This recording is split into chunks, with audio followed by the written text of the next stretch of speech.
Salut à tous, je vous retrouve dans une nouvelle vidéo pour faire une vidéo que d'habitude vous aimez bien. Ce sont mes flops, les produits que je regrette d'avoir achetés. Donc j'ai 3, 4, 5, 6. J'ai 6 produits à vous présenter. C'est essentiellement du maquillage et des soins. Enfin voilà, j'ai pas d'habits ni de nourriture ni rien. D'ailleurs si des catégories comme ça vous intéressent, je sais que je fais rarement ce genre de vidéos sur ma chaîne, mais voilà, j'avais envie de me lancer. Si jamais ça vous intéresse, n'hésitez pas à me le mettre en commentaire. Donc pour éviter que cette vidéo soit trop longue, je vais essayer de me presser. Donc déjà je vais revenir sur un produit dont je vous ai parlé il y a peu de temps. Je vous ai dit que j'étais mitigée dessus et ça y est, je sais, je l'aime pas, j'aime pas ce produit. C'est le mascara de chez MAC qui se présente comme ceci. Je le trouve nul en fait. Sur mes cils, je le trouve vraiment pas bien. Donc il s'appelle Bold Bad and Black.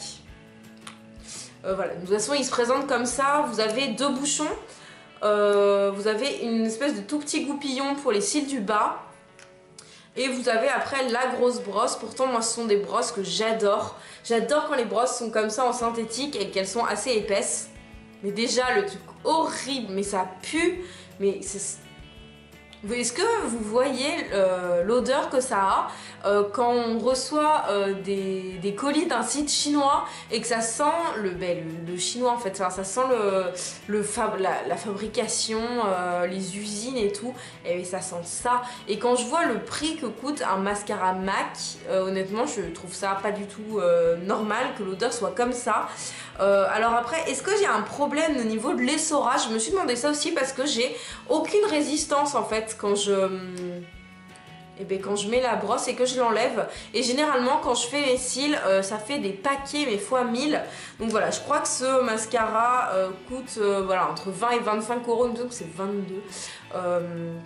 Et je le trouve vraiment abusé. Alors après peut-être que vous, il correspond tout à fait à vos cils. Moi ce que je recherche, mes cils sont déjà assez longs, ce que je recherche c'est juste du volume. Et voilà, j'ai l'habitude d'avoir des mascaras qui font du volume, et pour le coup j'arrive assez bien à les travailler. Là ça fait plus d'un mois que je l'ai et j'arrive toujours pas à le travailler. J'aime pas du tout ce qui rend sur les cils. Donc pour moi ce mascara est un flop. Ensuite, un autre produit que voilà, j'ai vu sur plein de chaînes de youtubeurs, pas forcément cette marque mais le concept. Et je me suis dit, toi qui es si nul en nail art, qui est si nul en vernis, essaie, prends un truc comme ça. Donc je me suis acheté du latex, non je sais pas si c'est du latex, mais vous savez l'espèce de truc peel-off là qu'on met autour des doigts.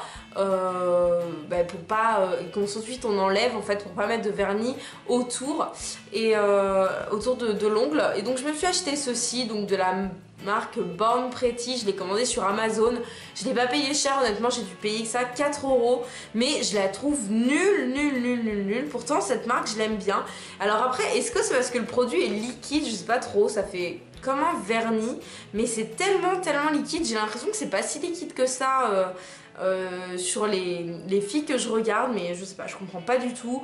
Ce produit je regrette vraiment de l'avoir acheté. Donc d'ailleurs je suis toujours à la recherche d'un produit comme ça. Si vous avez des conseils, une marque en particulier ou un produit à me conseiller, je pense que vous voyez de quoi je parle. C'est ce qu'on met autour des ongles quand on fait du nail art et qu'ensuite on enlève, en plus un peu comme la colle quand on était petit.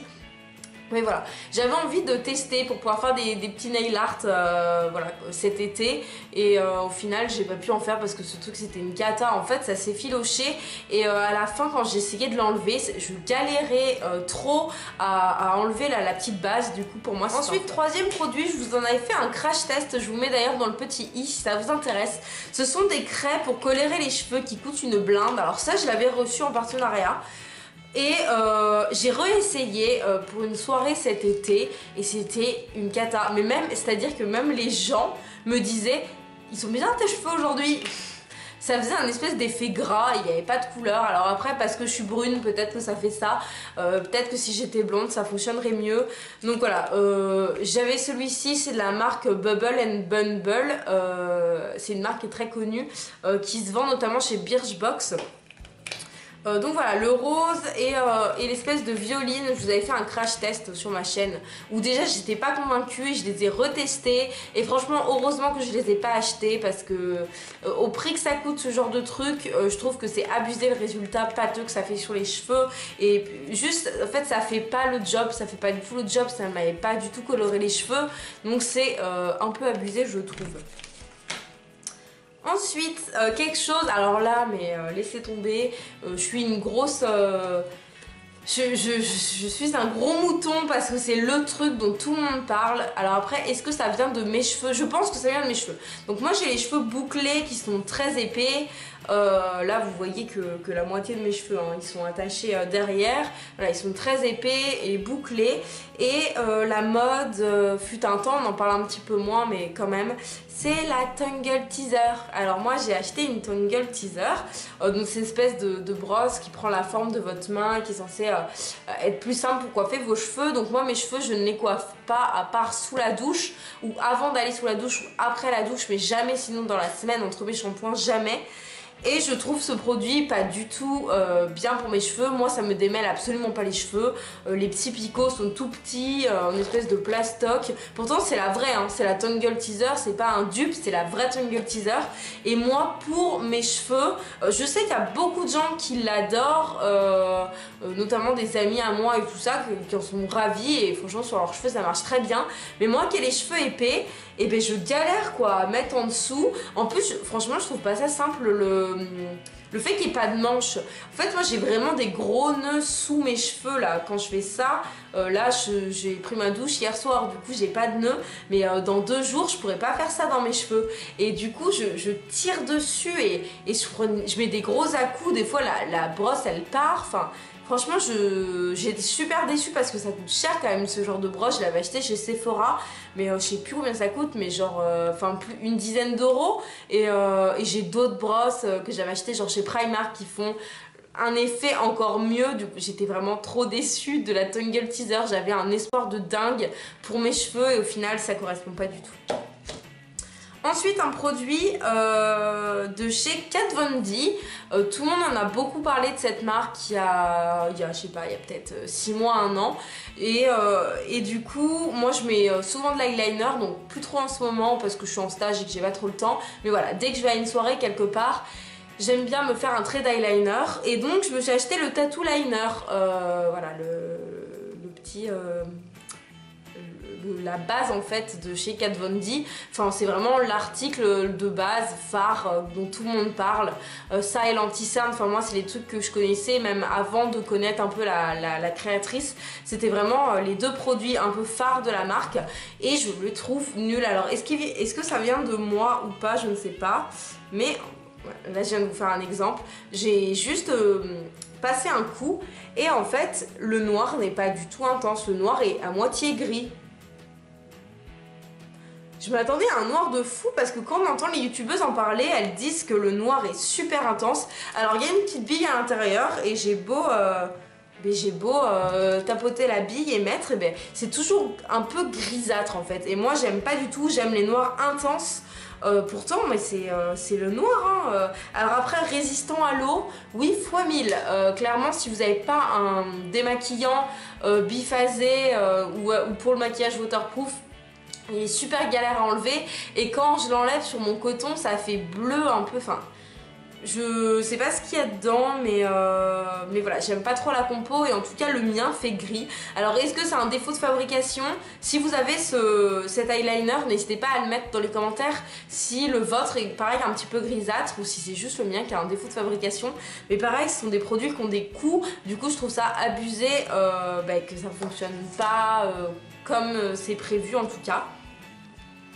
Et le dernier produit, et là ça me brise le cœur de vous le dire, parce que j'adore cette gamme, j'aime toute la gamme, le nettoyant c'est ma vie maintenant, la crème hydratante j'adore aussi, mais le lait démaquillant de chez Garnier de cette gamme là, ça je vous l'ai fait gagner en plus dans un concours, je vous ai fait gagner toute la gamme, hein, mais le lait démaquillant j'y arrive pas. Franchement, il est très peu utilisé et je peux directement vous le mettre dans mes flops. Alors après, je pense que c'est moi qui ai les yeux un peu sensibles, mais pour moi ça reste un flop. Ce produit, je le trouve vraiment pas top. Il me brûle les yeux, il me fait tomber les cils, j'ai les yeux tout rouges à la fin. D'habitude, j'utilise des eaux micellaires pour me démaquiller et c'est vrai que j'ai jamais ce problème là.